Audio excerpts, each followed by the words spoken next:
ಮಾತಾಡಿಸಿ ಹೋಟ್ಲ್ ಬಗ್ಗೆ ತಿಳ್ಕೊಳ್ಳೋಣ. ಅಮ್ಮ ನಮಸ್ತೆ. ನಮಸ್ತೆ. ನಿಮ್ಮ ಹೆಸರು? ಸುಬ್ಬಮ್ಮಣ್ಣಿ. ನಿಮ್ಮ ಹೋಟ್ಲ್ ಬಗ್ಗೆ ಸ್ವಲ್ಪ ತಿಳಿಸ್ಕೊಡಿ. ಯಾವಾಗ ಓಪನ್ ಆಯಿತು, ಹೇಗೆ? ನಮ್ಮ ಹೋಟ್ಲು ಓಪನ್ ಆಗಿ 80 ವರ್ಷ ಆಗಿದೆ. ಓಕೆ. ಇಲ್ಲಿ ಏನು ಫೇಮಸ್ಸು? ದೋಸೆ ಇಡ್ಲಿ ಎರಡೇ ಮಾಡೋದು. ಹೌದಾ? ಇಡ್ಲಿ ಯಾವಾಗ ಸಿಗುತ್ತೆ? ಇಡ್ಲಿ ಬೆಳಗ್ಗೆ ಹೊತ್ತು ಸಿಗುತ್ತೆ, 9 ಗಂಟೆ ತನಕ ಸಿಗುತ್ತೆ. ಇಡ್ಲಿ 9 ಗಂಟೆವರೆಗೂ ಅಷ್ಟೇ. ದೋಸೆ ಮಾತ್ರ ಮಧ್ಯಾಹ್ನ 1:30 ತನಕ ಇರುತ್ತೆ, ಸಾಯಂಕಾಲ 3 ಗಂಟೆಯಿಂದ 9 ಗಂಟೆ.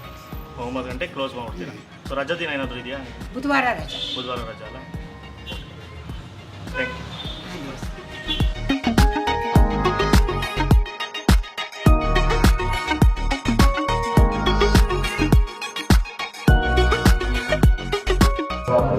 ಸಾಗು ಮಸಾಲೆ ಬಂದಿದೆ ನಮ್ಮ ಆರ್ಡ್ರು.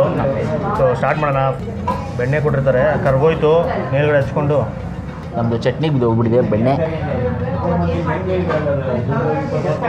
ಬಿಸಿ ಬಿಸಿ ದೋಸೆ, ಒಳಗಡೆ ಸಾಗು, ಆಲೂಗಡ್ಡೆ ಪಲ್ಯ ನಮ್ಮ ಕಡೆ. ಹೌದು, ಸಾಗು ಮಸಾಲೆ.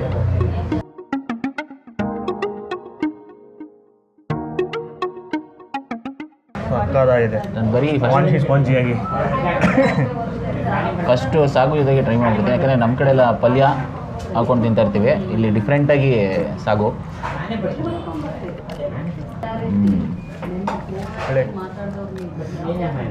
ಕೇಕ್ ತಿಂದಂಗಾಯ್ತು.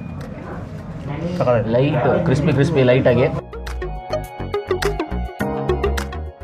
ಚಟ್ನಿ ನೋಡೋಣ. ಚಟ್ನಿ ತುಂಬ ಟೆಂಪ್ಟ್ ಮಾಡ್ತಾ ಇದೆ, ಒಂಥರ ಕಾಯಿ ಚಟ್ನಿ. ಕಾಯಿ ಚಟ್ನಿ ಸಕ್ಕತ್ತಾಗಿದೆ ಬಾಸ್ಗೆ. ಸಾಗುನು ಸಕ್ಕತ್ತಾಯಿತು. ಸಾಗು ತೊಗೊಂಡು ಚಟ್ನಿ ತೊಗೊಂಡು ಹೀಗೆ ತಿನ್ನಬೇಕು. ಸಾಗು ಚಟ್ನಿ ಮಿಕ್ಸ್ ಮಾಡಿ ತಿನ್ನಬೇಕು. ಸಕ್ಕತ್ತಾಗಿದೆ ಚಟ್ನಿ ಜೊತೆ ಮಾತ್ರ. ಎಲ್ಲರಿಂದ ನನಗೆ ಇದು ದೋಸೆ ಚೆನ್ನಾಗಿ ಇಷ್ಟ ಆಯಿತು. ದೋಸೆ ಕ್ವಾಲಿಟಿ ಫುಲ್ಲು ಕ್ರಿಸ್ಪಿಯಾಗಿ ಮೇಲೆ ಫುಲ್ಲು ಸ್ಪಾಂಜಿಯಾಗಿ ಒಳಗಿಟ್ಟಿದ ತಕ್ಷಣ ಕರಗೆ ಹೋಯ್ತು ಬಾಯಲ್ಲಿ. ಏನೋ ಸ್ಪೆಷಲ್ ಸ್ವೀಟ್ ಇತ್ತು, ನಾವು ಲೇಟಾಗಿ ಬಂದ್ವಿ, ಜಸ್ಟ್ ಖಾಲಿ ಆಗೋಯ್ತಂತೆ. ದುರಾದೃಷ್ಟ, ತಿನ್ನೋಕ್ಕಾಗಿಲ್ಲ ನಮಗೆ. ಸೊ ದೋಸೆ ಸಕ್ಕತ್ತಾಗಿದೆ, ಬೇಗ ಖಾಲಿ ಆಗ್ತಿದೆ. ಇನ್ನೊಂದು ದೋಸೆ ಹೇಳಿದ್ದೀವಿ, ಇನ್ನೊಂದು ಪ್ಲೈನ್ ದೋಸೆ ತೊಗೊಂಡು ತಿಂತೀವಿ.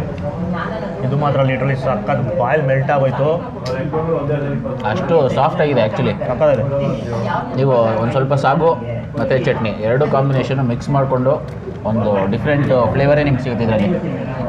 ಮೈಸೂರು ಬಂದರೆ ಒಳ್ಳೆ ದೋಸೆ ತಿನ್ನಬೇಕು, ವೆಜ್ ಐಟಮು. ಒಳ್ಳೆ ದೋಸೆ ತಿನ್ನಬೇಕು ಅಂದರೆ ಇದೇ ಪ್ಲೇಸು ಮಸ್ಟ್ ರೆಕಮೆಂಡೆಡ್. ಎಲ್ಲರೂ ರೆಕಮೆಂಡ್ ಮಾಡೋದು. ಆಲ್ಮೋಸ್ಟ್ ಬೇಜ್ ಜನ ವಿಡಿಯೋ ನೋಡಿರ್ತಾರೆ ಇದ್ರ ಬಗ್ಗೆ, ನಾವು ಮಾಡಿದ್ದೀವಿ. ಅಷ್ಟು ಫೇಮಸ್ ಹೋಟ್ಲು ದೋಸೆಗೋಸ್ಕರ.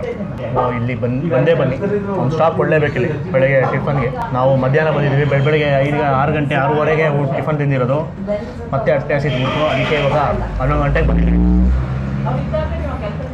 ಬಿಸಿ ದೋಸೆ ಬಂದು ಹಾಕ್ಬಿಟ್ಟು ಹೋಗ್ತಾ ಇರ್ತಾರೆ. ಸರ್ವಿಸು ಅಷ್ಟೇ ಫುಲ್ಲು ಫಾಸ್ಟ್ ಇದೆ. ಸ್ವಲ್ಪ ಇನ್ನೂ ಒಂದೇ ಒಂದು ಫೀಲ್ ಬಂದು ಸ್ವೀಟ್ ಮಿಸ್ ಆಗೋಯ್ತಲ್ಲ ಅಂತ.